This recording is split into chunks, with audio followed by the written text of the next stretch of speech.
Well, now coming up, we have a panel discussion which will be highlighting the role of AI in revolutionizing industries and enhancing lives. For which I would like to invite our esteemed panel members. Please help me invite, with a huge round of applause, Mr. Sushant Bhushan, Global Leader, Data and Analytics, and GCC Leader, Circle K. So can we have a big round of applause for Sushant? Let's have a more louder one, ladies and gentlemen. And I would like to give a brief introduction about Mr. Sushant Bhushan. With extensive experience in leading world-class global capability centers, Sushant has consistently demonstrated excellence in building, scaling, transforming, and integrating these centers with their parent organizations. As the head of the India Business Center at Circle K, he is currently driving the growth and evolution of global capabilities for India, ensuring alignment with the organization's strategic goals. So let's have a tremendous round of applause, ladies and gentlemen, once again for Mr. Sushant Bhushan. Now please help me invite Mr. Ranjan Bhasin, Senior Director, IT, Greystar India Services Private Limited. Let's have a tremendous round of applause, ladies and gentlemen. So can we have a big round of applause for Ranjan? Mr. Ranjan Bhasin, an accomplished information technology leader, has successfully led the establishment of Greystar Enterprise Services, GCC, in Mohali. He has overseen data and analytics teams and set up centers of excellence for transformation and automation utilizing AI, hyper-automation, cloud services, machine learning, Power BI, and data warehousing. Can we have a louder round of applause, ladies and gentlemen, once again for Mr. Ranjan Bhasin. Now let us invite Mr. Hemang Naik, CEO, CognifAI. Let's have a huge round of applause, ladies and gentlemen. Come on.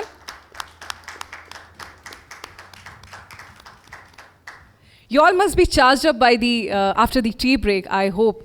So can we bring back the energy? So can we have a big round of applause for CognifAI? So they are one of the sponsors with third IT Confex. So thanks to CognifAI. Mr. Hemang Naik, CEO of CognifAI Solutions, is a visionary leader with over 26 years of experience in the technology industry, including more than a decade specializing in artificial intelligence. As an AI strategist, speaker, and coach, Mr. Hemang brings deep expertise in AI, has helped organizations unlock full potential. So once again, ladies and gentlemen, with all your energy, a big round of applause.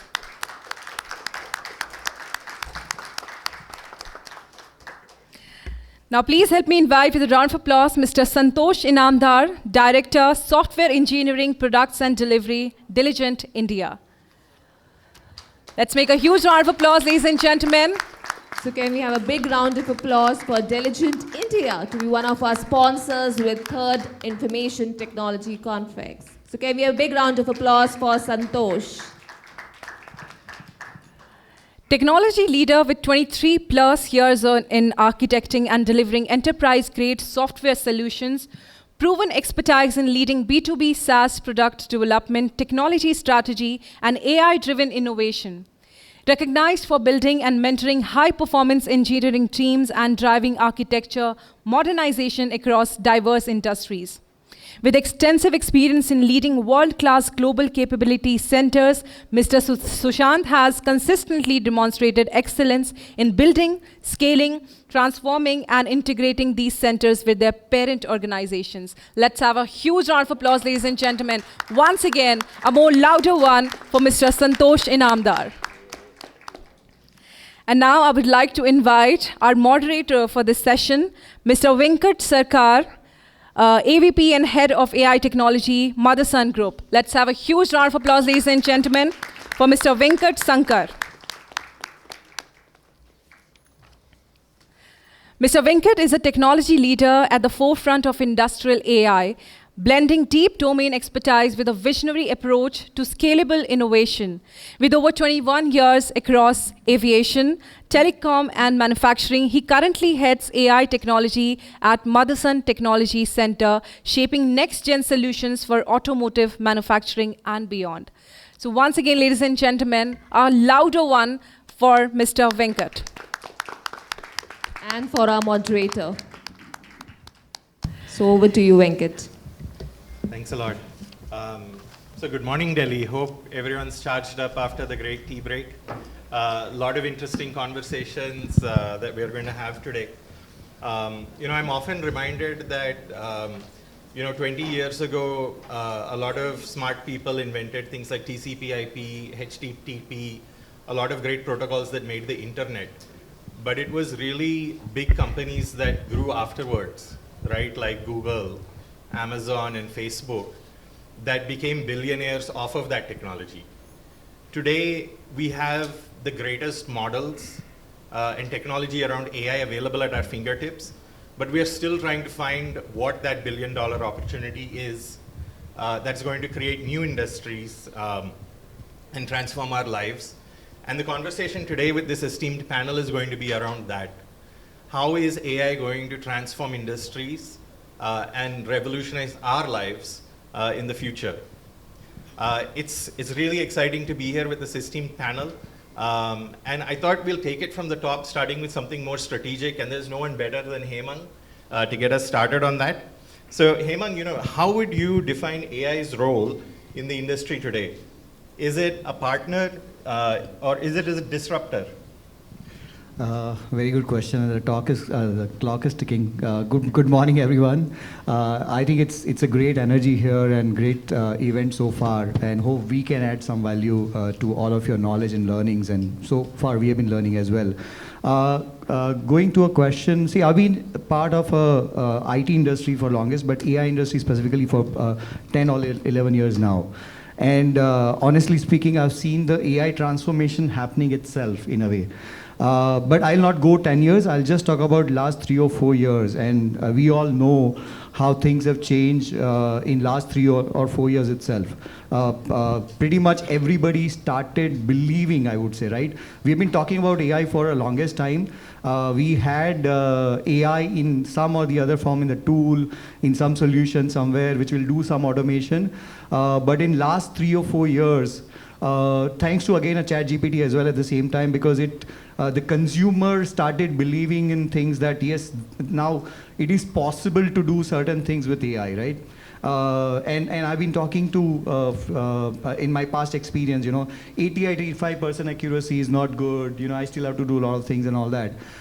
Things change in last 3 years, where I can as an AI expert confidently say I can get you 95% accuracy, 99.6% accuracy. One of our solution, we are able to get 100% accuracy, right? 99.8 to be specific. So things have changed drastically. Is it a partner disruptor? It is both. To answer a short answer to your point, but why it is a partner? We are working on few of the solutions in a pharma industry, which is a very highly regulated space, highly compliant space. AI is able to help you do certain things, bring things on, on your platter basically to, let's say, be it a classification, be it highlighting certain points, fraudulent activity, certain claims, so on and so forth, right? It is giving you everything on your platter with a very, very high accuracy, which you can now trust as a partner, believe in it and say, okay, this looks great. The classification looks great. Yes, human in the loop. We all know this word keeps coming up. It's very important to have human in the loop at the end of the day because you want human intelligence as well to be there. So machine intelligence and human intelligence, that partnership is really taking that accuracy from 95, 96 to really 100%, right? One of our top IT company I'm working with, their manual error rate was 10%. For one of the area in pharmacovigilance we call it, which is very highly regulated space, so to say. And there are hefty fines if you miss out on some of the things. We reduced with AI to almost 0%. So that's where it comes as a partner. Eventually, yes, it will go towards being a disruptor. And we have seen some of the examples already. where, let's say, computer vision, self-driven car, lot of computer vision, which we are now working with, again, one of the pharma company as well. During the clinical trial, they have to maintain certain protocols to ensure patient is not leaving, patient has done certain activity within that 2-hour time frame and so on and so forth, right? Now, those are the area where it is practically impossible for 100 patient to be monitored by a doctor. And we are always shot by doctors, right? So that is where the video and computer vision based solutions are coming up, which is actually going to highlight to a doctor or somebody that, this person is moving or this person is fainting or so on and so forth. We are also talking to one of the hospital where in ICU, from the patient's data and certain fluids which happens, what is the next step of action which I want to take, right? Which will then guide the assistant doctor or a nurse out there to then talk to the senior doctor and say, this is what is happening, this is what the recommendation is coming, can I take those actions or not? So that is where the disruption will come. I think in the morning, ma'am, you talked about how can I bring AI to help in a way where it can help patient safety, healthcare, and so on and so forth, right? These are the best example. The pharma one which I talked about, again, it is about the health and patient safety because it tells you about the adverse reaction, one of the solutions that we are working out. The ICU and two example, again, helping out the patient safety itself. If I can do some of this in clinical trial, drug innovation, I can tell molecules, certain molecules will give me so-and-so adverse reaction. I can plan those things upfront and also at the same time, better prepare for future and reduce the clinical trial, so on and so forth, right? And that is what going to help humanity as well. So it is a partner, it is a disruptor, and it's going to change the way we are going to see the world. Yeah. Thank you. No, couldn't agree more. And some really great applications that you shared there, Hemang. And I wanted to kind of take the conversation along that line as well. That AI isn't useful until it's applied somewhere. And I wanted to bring Sushant in. Sushant, how is AI helping businesses to improve customer experience and personalization of their data and their applications? So it is an important aspect in terms of uses of AI. So we tend to mix AI and complexity very easily. So when we say personalization, we often think that it requires more AI. And when we talk about scale, it's like more use of AI and bringing it to scale. So that's not the case. Personalization and scaling mean one AI and scaled out at a broader level. So we are a global organization. We operate in 31 different countries and territories across the globe. And Europe is one of our major markets where we operate in. So every country has their own localization. You can't apply the same thing because customer behavior is different. The way customer interact with us is different. So we have to apply that localization and that too at a scale as well, because as a company, we have to treat every customer as the same manner. We can't do differentiation in different customer who is coming to our Poland store or who is coming to our Germany store for that matter, or somewhere in US.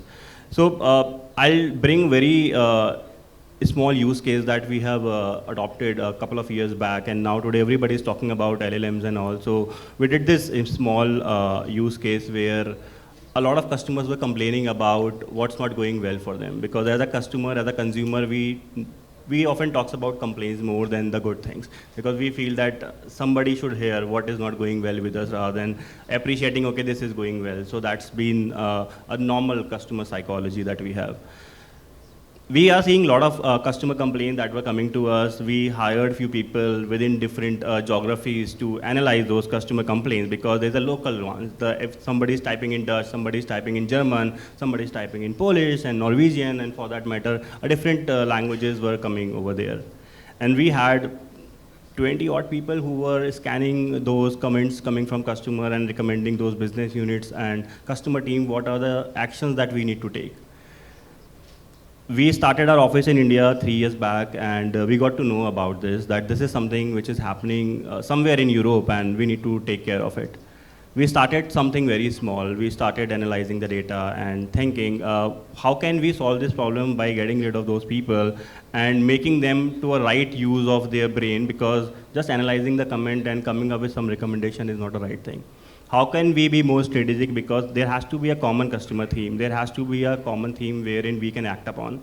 So we built certain models where we applied those customization, local language conversion into language which is understandable by everyone, which is the English language. And then that's how we rolled out that solution, which is personalized for that particular location, because the way they are complaining, we are also interacting with them, and that too in their own regional language. So that's how we gave the personalization. And from the scaling perspective, what are the learnings that we achieved in European market help us scale and implement that solution within Canada and within US market as well. So that's how the scale came into the picture. So I can't think of anything better than that, wherein a customer perception is brought in, and we know the common theme that as an organization where we have to be more focused upon and where we need to invest our more energy and time on, so that we can drive better customer experience and all sort of those things. Yeah, couldn't agree more. Can I just add one more point? Sure. Just one very important aspect of with AI is we always talk about ROI. We need to change and shift towards customer experience, user experience, patient safety, patient first, health, whatnot, right? All of that. And top line will increase automatically if we start thinking in those lines. Yep. No, a very pertinent point. I think a lot of discussions around AI are always around productivity, but the kind of change and the new business models, when you go back and think, who could have imagined Google in the year 2000? We don't know what that big value driver is going to be. But as we go around and we apply AI and we think about these applications, there's often a lot of challenges, things we did. And Ranjan, when we were talking during the break, I think you made some really interesting critical points. I wanted you to share your experience, around what's the common strategic oversights businesses tend to face, and how can we avoid that while they're adopting AI? Venkat, thanks for actually putting that phrase, giving my experience, because I'm no one to comment on the industry. I'll just give my experience. See, I think there are two or three areas which I want to touch upon. We certainly go gung-ho about our use cases and our data strategy, but I have experienced that managing organizational change management is very, very crucial and tough.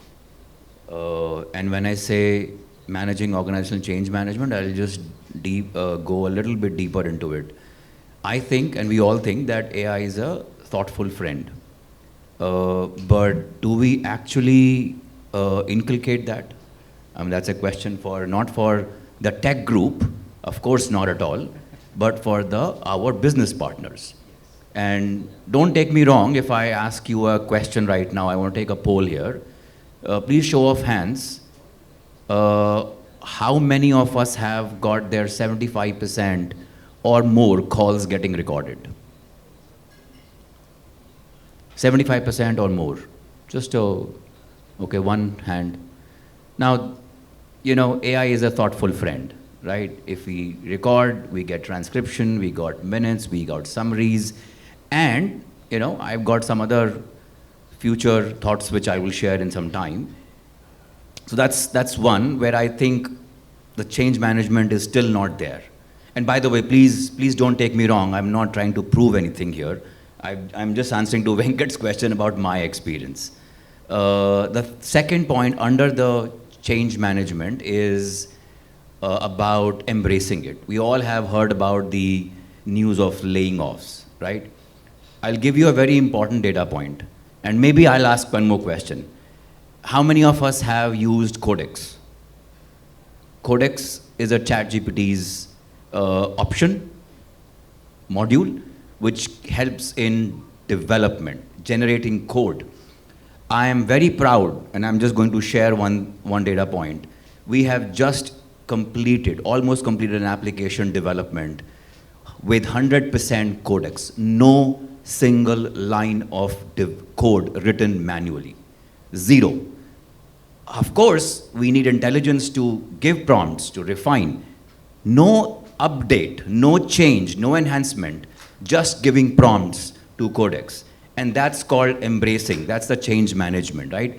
If I just ensure that 10% of this is percolated to my business partners, I think my change management is managed. But we are far, by the way, we are far behind.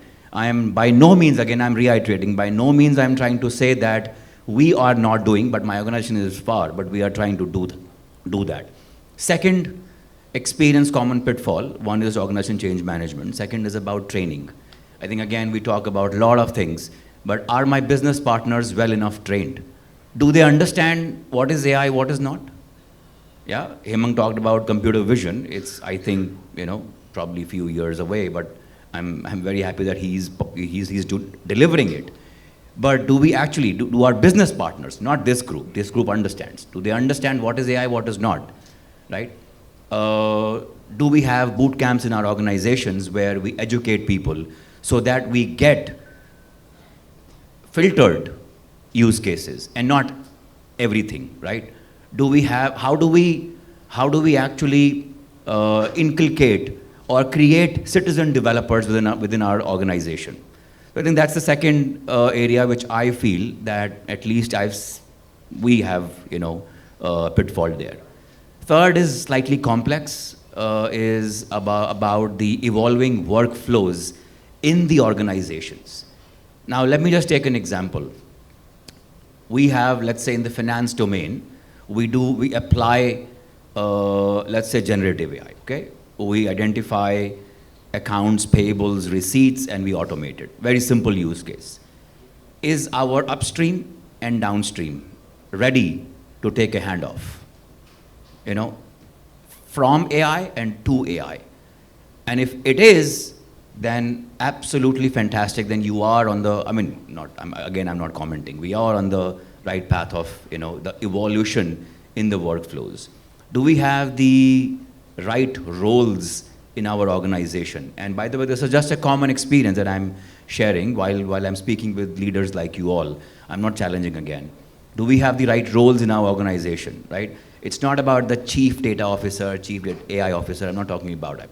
I'm talking about like ML ops or AI ops, or maybe a AI product manager, right? Who understands AI and filters those use cases and then connect with 5 years of your strategy.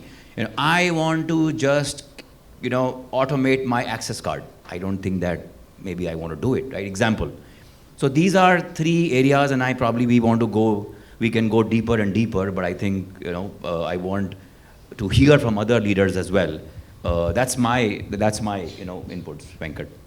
No, really interesting there, Ranjan, and very pertinent issues. I think anyone who's been on this AI journey so far would have faced quite a few of these challenges, especially when it comes to change management and change behaviors. I really loved your example around using Codex, and I think that has become like one of the core things that this technical revolution we are seeing. And Sushant, I wanted to bring you in there and get closer to that. How will AI transform the way software is built, envisioned, and shipped in today's world? Okay. My name is Santosh. Santosh, sorry. Okay, super. Before I jump onto that, so I would like to add one point. It is when we deliver our solutions as a part of SaaS suite to our customers, there would be a lot of questions on ethics, compliance, and AI principles. We often get to talk to our customers in clarifying those things. So I think every organization should start building that kind of a mindset. How to go very systematically to embrace AI and deliver software which are secure and which are important for the customers. Having said that, I would like to go to the next question. The most important thing about AI, it brings huge productivity. Yes, he mentioned that productivity may be one part, but we should start focusing on something innovation which could improve the revenues. So usually, all the CEOs, including the CEO of Diligent, we focus on 2 things. We look at the opportunities in the market. How do we envision new customer requirements, features, products? We focus on that. That gives you a top-line growth. But what is important is that how do we do it efficiently? When we started my career 2 decades back, more than that, we used to think about software development in years. Then it became quarters. Now we are talking about sprints. Now it might be 1 or 2 days in going further. It is a competition that we are all landing into, and we need to catch up. This is where we should start taking AI tools very seriously for improving our software delivery or any work that we do, in fact. So let me just touch upon a little bit of history. In 18th century, there was a revolution, what we call it as industrial revolution. We added mechanical engineering to it. The speed of products development, it fastened. Then came, in 20th century, electronics revolution. Then at the end of 20th century, it was IT revolution. Computers started doing the manufacturing or any kind of a business at much faster scale. As a part of this IT revolution, we have IoT or even AI. AI is going to be the biggest way. Sure that the diverse mindset and thoughts come into the picture, and you would have eliminated those biases and ethics challenges. But yeah, I mean, great example. No, really great examples. And I think, as we've gone along through this discussion today, we've covered so many interesting topics. We've looked at a lot of the macro challenges, as well as getting into a lot of critical nuances, right? Like around ethics and the technology that drives it. But kind of before we wrap up this discussion, I wanted to just ask each of the panel members, over the next decade, where do you see AI leading us? Maybe Hemang, we can start with you. I think future is very, very bright. There's no question about it. I will give a couple of examples, right? And first is to us, and I think he talked about the software development codex example.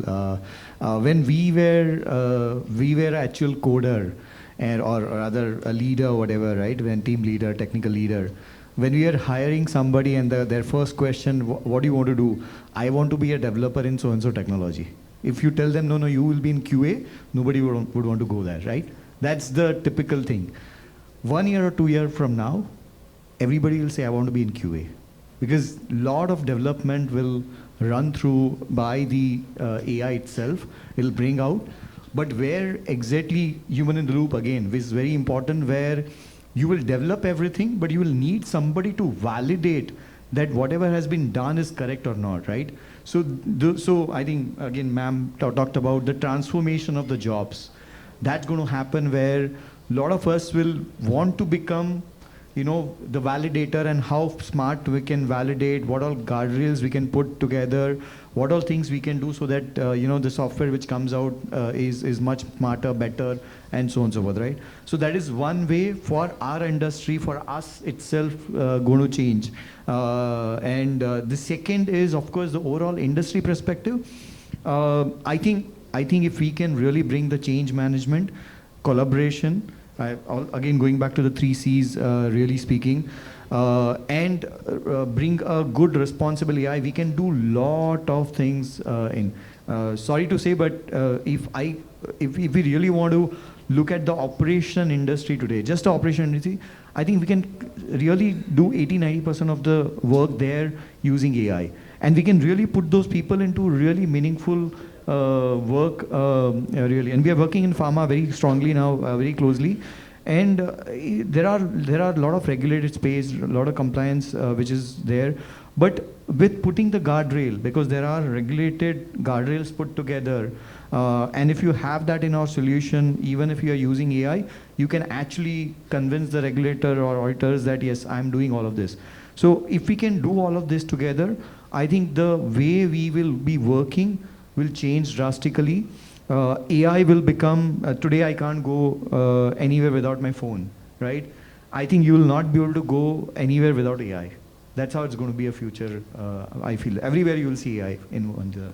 No, really, really interesting. And maybe Santosh, can you enlighten us? I would like to add one point. So after a couple of years, maybe after another 2 years, we would give a damn to AI, because AI would not be a revolution, but it would be a norm. We have ridden that particular wave, we have conquered it, and we would be AI infused in each and everything. It would be as normal as carrying a mobile phone, right? So that is what I would think. It is at this point of time, it is an inflection point. We see it as a disruptor. After 1-2 years, I don't think it is going to be disruptor. It would be a very normal thing to do, but we need to conquer this at this point of time to see that normalcy after another 2 years. Yeah. Just one point he said, 2 years. When I talked to the business and pharma, they said, I don't think anything is going to change for next 3-5 years. AI कुछ नहीं करेगा, 3-4 साल हम लोग ऐसे ही चलेंगे. So it's still a problem there. Sure. No, I think we keep hearing this about people, but we still get statements saying that, oh, now I feel like I'm lagging behind a little bit. But Ranjan, moving on to you, like, what are your thoughts on the next decade? I'll probably give very concise 2 KPIs and maybe one just my vision. And how is AI looking in the next decade? One is, he said 80% of our transactional work will get automated. I wish 30% of our decision making also gets automated in the next 10 years. And then last, I am always excited to see all of my data coming together in an orchestrated fashion, and I get a virtual EA, which actually does everything for me without even me thinking about it. That's how I think. And it's just not about the virtual EA, but if you hear all of the functions, we should be in a very, very cohesive, collaborative fashion working towards the business objectives. Oh, great. And Sushant? So I think a lot has been covered. In my opinion, AI will be more humanized and inclusive, because right now it is very easy to separate AI-generated content and human-generated content, or even the response for that matter. So it will be more humanized and more inclusive is what I'll say. And the biggest thing it will happen is in education, in my opinion, because no two learning path would be same. AI will help us personalize those learning paths, that what is required for somebody is gonna be what AI will bring into a lot of disruption into the education. And I will feel that cities will become more smarter in a true sense, not for the sake of saying smarter. And last, I would say medical, which Hemang already talked about. So there will be a lot of innovation which will happen, wherein we'll be more proactive rather than reactive to the diseases. So these are the 3 key themes which I feel is going to be making a headline in next decade. Yeah, so Bangalore traffic is something which even AI can't solve. So we were joking that we even need to solve Bangalore traffic using AI. But just to conclude, I think a lot of interesting things. My hope is that generative AI will move, and AI will move beyond writing content and things from us. Hopefully one day, my dishes will get washed, my house will get cleaned, I'll get time freed up to do the things that I want. But big thanks to the panel, a lot of great insights, and then we wanted to open it up to the audience for any questions that were there. Thanks. Yes, over there. Could we get a mic to? Yeah.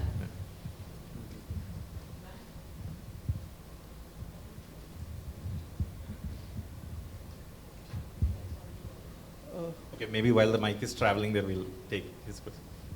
Okay, my question is that, like, since AI is making the smart cities more smart, right? And the cities part, I mean, the metro cities or the tier 1 or tier 2 cities will be moving way more faster as compared to the rural areas. Is that something which will happen, or like they will also be a part of the race? The reason why I'm asking this question is because, like, to use the AI in our day-to-day life, we also need to learn more about it, like let's say prompts, the prompts that we use to feed. Let's say example of the ChatGPT itself, like if we are we have to use we should use the good prompts to get a better answers. But if I talk about the rural areas, if I talk about the AI to be delivered over there, then how we can educate those people also. Like let's say if we have the privilege of learning everything on the internet or something, but most of the people in the country is not having that privilege also. Like even though the contents are there on the YouTube or other platform as well, but is it going to create that kind of gap between the cities and the villages or like that? Yeah, great question. Santosh. Very nice question, in fact. See, a big change happened was in 1990s, internet. It democratized a lot of information. When I was growing up, I wanted to learn a lot of things about theory of relativity or general theory of relativity, but I did not have any resources to understand it. Now, with internet, I got some text which was not very explainable because it was written by someone. Now, if I try to read the same thing with ChatGPT, with the customized questions, I get personalized answers for my accurate consumption, right? Education is going to be a big winner in this space of artificial intelligence because the way you comprehend information is going to be way too different and it is going to be very futuristic.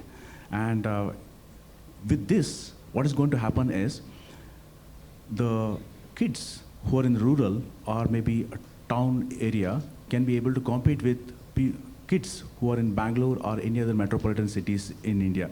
So that is how I could see internet, AI would be a game changer in education, and it is going to give a level playing field to everyone. And I'm quite excited. I have experienced it actually.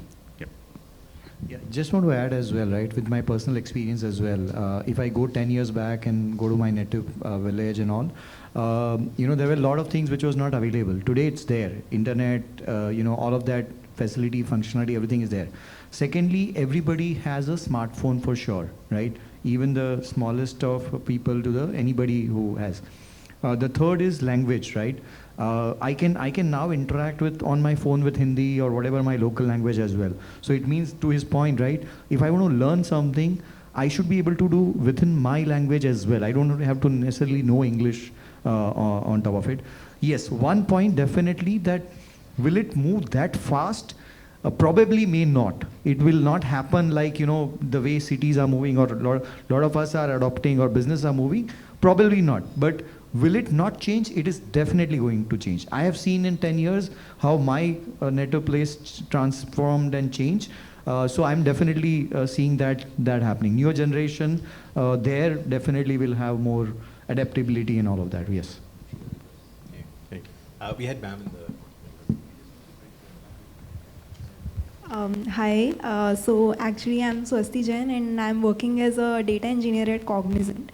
So like we talked about how AI is revolutionizing and how it is increasing productivity. But my question is like, as a developer, we are becoming so much AI dependent. Like earlier we used to create our architecture diagram on our own and we used to create documents, code. So we used to do courses and all on a particular language and we did the coding. But now we are so dependent on AI, we just give a prompt and our architecture diagram is... You can speak.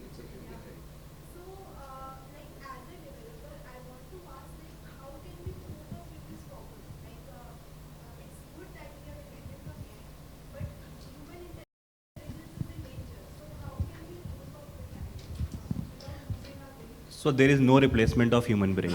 So deep learning has few neurons that runs behind the models, and human brain has thousands of neurons that works behind.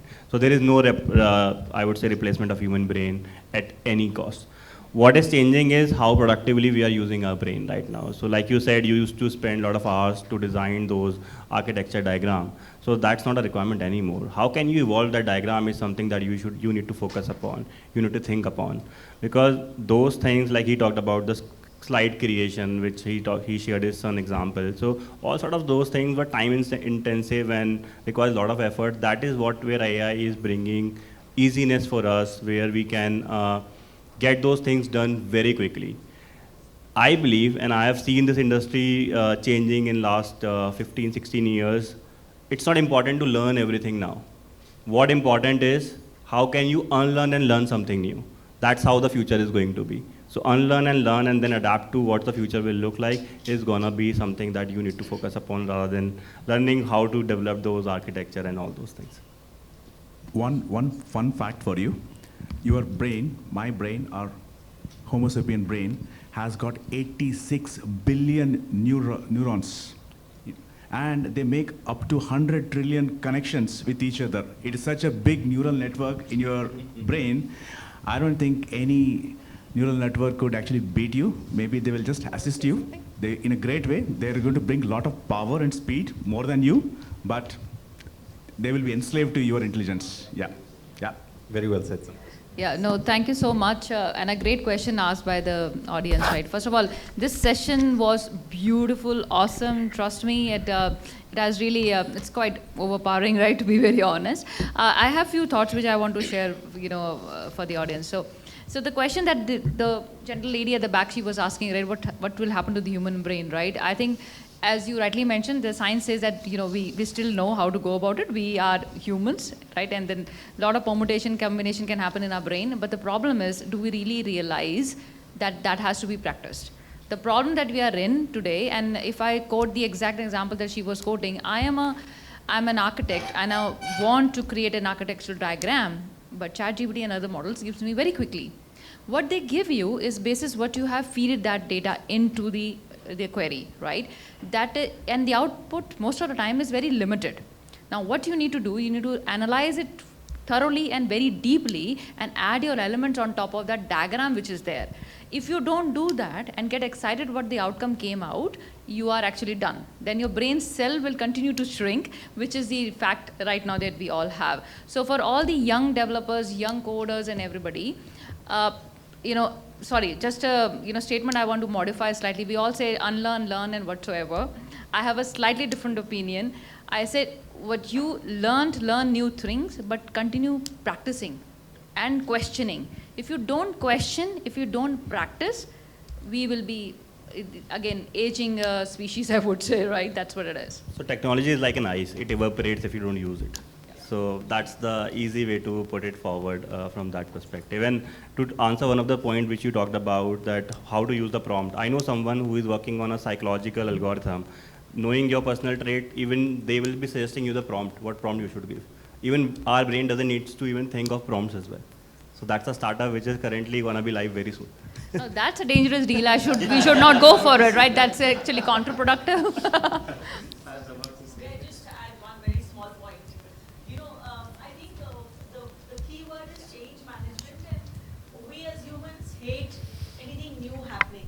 And we generally fear all change. So jab, the cars came in, we didn't forget to walk. Or agar, हम चक्की से आटा की, करते थे, so just because it's mechanized doesn't mean we can't use our hands. So yes, that's the idea is to evolve and go into a deeper learning. तो हम brain तो कभी use करना क्यों भूलेंगे? There has been so much of inventions across the centuries, and each one only helped us do our work in a better way. So empowered, I think. Take on what you talked about change management. Change management is as per convenience. We change our clothes every day. That's also change management, right? We don't change where we are used to, because we don't want to evolve. We don't want to think out of the box. So the discussion continues. We can talk. We are here. We can talk afterwards as well. But I think very well said. I mean, I think critical thinking is becoming more and more important, as we enter this world. I thought there was one question there. Do we have time for one more? Or? Just one question. One then. Hey, my name is Kamal. I'm working as a senior consultant with Virtusa. First of all, thank you so much for sharing this wonderful insights and for about change management, training, innovation with ethics, transparency. So my question is, what are the job roles or processes have you found in your organization which are most and least impacted with AI? So any one of you, please. Thank you. So I was in that role a while ago, now not. So I said about QA is, of course, so anything which is going to be validation and all. But the other role are on the pre-sales, solutioning, right? That's not going to change.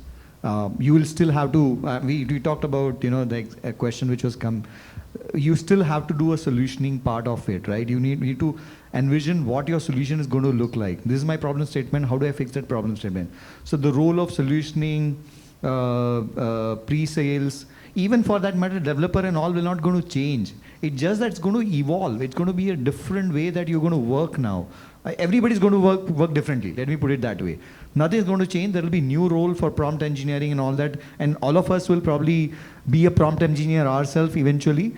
But you'll evolve drastically the way you are working today. There will be few jobs which will probably not there, but those will have to again evolve into something new, which is going to happen, right?